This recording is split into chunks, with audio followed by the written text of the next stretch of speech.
Hey guys, in this video I will show you how to send Sol from Binance to Phantom Solana Wallet.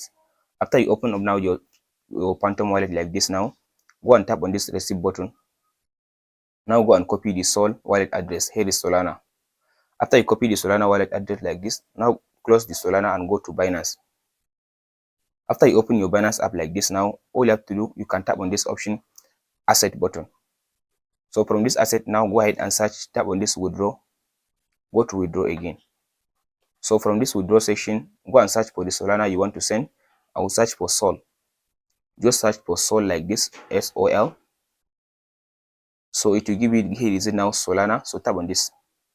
After you select the Solana, go to send via crypto network. So from this option now, it will ask you to paste in the address in this option.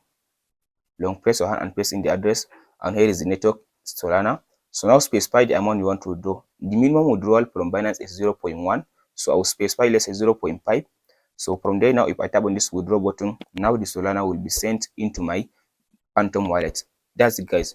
If you found this video helpful, please like and subscribe.